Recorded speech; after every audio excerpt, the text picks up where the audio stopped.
जय जगन्नाथ सांग माने my kitchen by Sumitra channel को आपण मानक बहुत बहुत स्वागत। आज मैं आपनको पई रागड़ा चाट रो रेसिपी आंची जोड़ा कि आपण इवनिंग रे बने के खाई परिबे। बहुत ही टेस्टी बहुत ही हेल्दी सांग माने याको थारे बनेले ना आपण निश्चित रूपे याको बने के खाइबा को आउ थरे इच्छा हबो।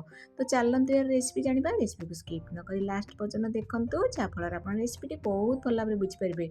जदि वीडियो भल लागछि निहाती थरे लाइक करिवे, सांग साथी और रिलेटिव मान को शेयर करिवे। जदि चैनल के पर्यटन सब्सक्राइब करना ताले निश्चय सब्सक्राइब करदे और सब्सक्राइब बटन पाखे देवा छोट बेल आइकन को प्रेस करदे जहाँद्वारा मोर सब नुआ वीडियो नोटिफिकेशन आपन पाखे सर्वप्रथमे पहुँची जिवो।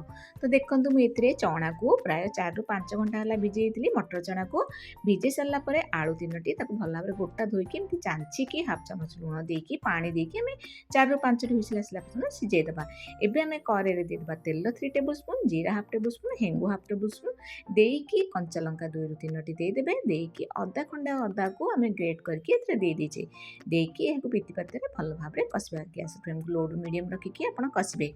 तापर एथिरे देदेबा हाफ चामच हल्दी गुंड, हाफ चामच काश्मीर रेड चिली पाउडर, जीरा पाउडर 1 टेबल स्पून। तापर देदेबा एथिरे धनिया पाउडर हाफ टेबल स्पून। दे सारा पर लुण टेस्ट हिसाब से देदेबा। लुण आप देखिए देवे कहीं आम चना सीझारे देते। तो देकी मसला टी भल भाव में कसवा। गैस फ्लेम को बिल्कुल भी हाई करेंगे, लो रू मीडियम रखिए आप कसबे। तापर आम चना आलू सीझी जाइदेबा। देखु ये गोटा आलू दे देती पचे आम बेलारे या भल भाव में आलू को खंड करदे ना आपमती सीझा समय आलू को बाहर करके छोट छोट खंड करके पकई पारे। तो आपंकर जमी इच्छा आपरे मुझे बेला साहाଯ୍य एमती प्रेस कर दूसरी जहाँद्वारा आलूटी भल भाव में पानी माने चना पानी सहित मिसीज।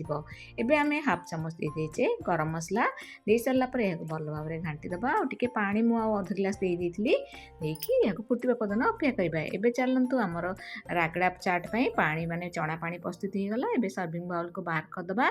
से मु ग्रीन चटनी घरे प्रस्तुत करी ताकू दे देछि। ग्रीन चटनी रेसिपी जदि आप जानवा चाहते कमेंट माध्यम निश्चय जनइबे। तापर एठे इमली चटनी भी दे देछि। तापर पियाज मु छोट छोट करके चॉप करथिली ताकू भी दे देछि। दे सारा पर टमाटो भी चॉप करी टमाटो भी ए दे सारा पर आम दे देछि आलू भुजिया। आप चाहिए ये सेव भी दे पारे समय। तापर आलू भुजिया दे सारा पर आम टे माने कौन करवा ना ए कला लुण आम देदेबा टे चटपटा लगे कला लुण मुझे छिंची देती ऊपर पटू। तापर ये गोटे पिंच है आम चाट मसला भी दे देचे चारिपटे स्प्रेड कर देचे। तापर आम प्रस्तुत हो गला रागड़ा चाट। करंतु केमिति लागला मते कमेंट माध्यम निश्चय जनइबे। जदि इंस्टाग्राम फेसबुक देखुं निश्चय लाइक शेयर फॉलो करेंगे।